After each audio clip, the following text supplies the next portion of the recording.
جلسه خبرگان در آستانه لحظه بسیار حساس رأیگیری درباره رهبر آینده انقلاب و جانشین امام خمینی قرار دارد. ناگهان یک نفر به مخالفت برمیخیزد.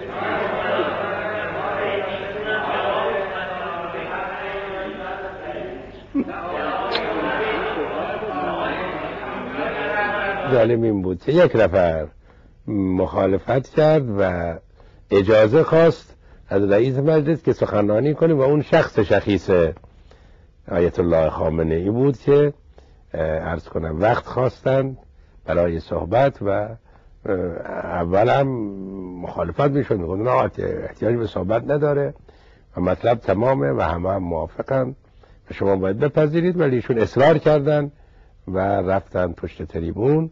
ببینید من در بحث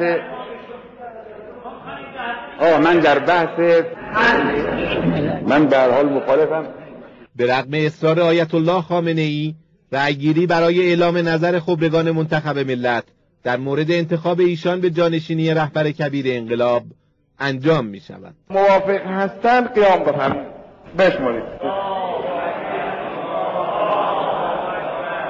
خدا را هم شکرگزاریم که ختم به خیر شد و آخرش هم اونجوری که امیدوارم انشاءالله رضایت حضرت بقیت الله الاعظم ارواحنا له الفدا را جلب کرده ایم در این قسمت و امیدوارم که پیش برود این قضیه.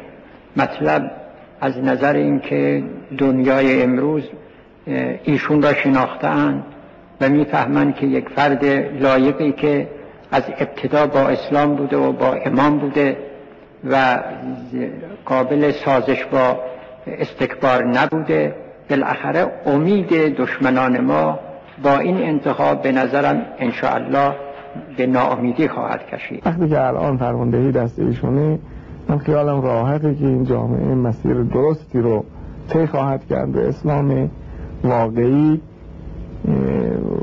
در مسیر صحیح خودش رو به تکامل. خبرگان تصمیم گرفتن و حضرت آیت الله خامنه ای را به عنوان رهبر انتخاب کردند. یعنی بر گردنش گذاشتن، بر گردن آقای خامنه‌ای گذاشتن که ایشون قبول کنه و ایشون نمیخواست قبول کنه، ولی ایشون خبرگان به گردنش گذاشتن و وقتی که قبول کرد مثل که آبی بود که روی آتش گرفت و وقتی که تصمیم گرفت دنیا شوکه شد. فکر نمی‌کرد که اینجوری میگفت حالا اینا اختلاف میکنند و اینها هم که اختلاف میکنند. به هر حال با علم و اطلاعی که از صلاحیت‌های علمی و تقوایی و دینی ایشون دیگران داشتند و این جهتی که از حضرت امام نقل شد، زمینه خبرگان برای تعیین ایشون و انتخاب ایشون یا شناخت ایشون که ایشون صلاحیت برای رهبری داره زمینه آماده شد. و چون این اشخاصی که خبرگان بودن از علمایی بودن که قبول داشتن مردم که اینها عالم هستند و با تقوا هستند و وظیفه خداییشون رو بخوان بگن، حب و بغض شخصی براشون مطرح نیست، مردم هم همه پذیرفتند رهبری مقام معظم رهبری حضرت الله خمینی. اعلام انتخاب آیت الله خامنه‌ای به جانشینی امام خمینی موجی از آرامش و اطمینان را در جان جامعه جاری می‌سازد. هر کس در حافظه خود گوشه‌هایی از خدمات و ویژگی‌های رهبر جدید را مرور می‌کند. اگه شما تو سنگر عکس ما رو دارید، ما تو دلمون که سنگر خداست انشالله عکس همه تو وجود داره. من رو امام فرستادن مشهد.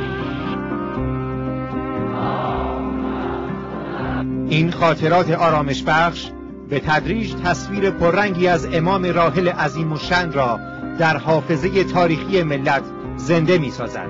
بیت امام نیز رفتاری بسیار پرمعنا و روشنگر از خود نشان می دهد.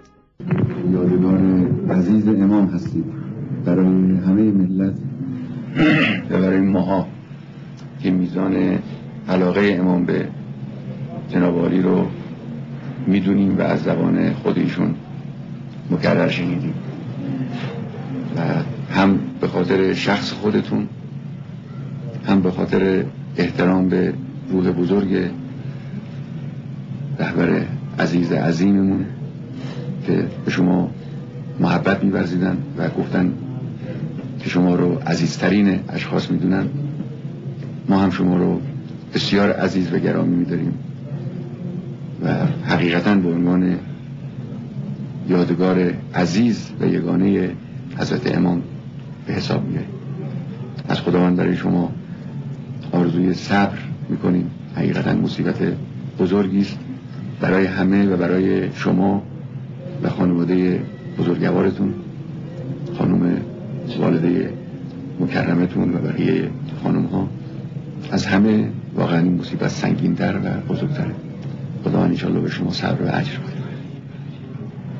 خیلی متشکر هستم من. خدا انشالله شما رو برای ما نگه بداره. از دیروز هم که حضرت عالی از طرف قبرگان تعیین شدید و رهبری همه ما رو به عهده گرفتید، ما این واقعه برامون تسکین بسیار خوبی بوده. ما صمیمانه در خدمت شما هستیم و عاشقانه خواه حاضریم هر کاری داشته باشید انجام بدیم. الحمدلله دشمنان ما کور شدن و دیدن پس از چند ساعت این مملکت رهبر پیدا کرد، رهبری مثل شما.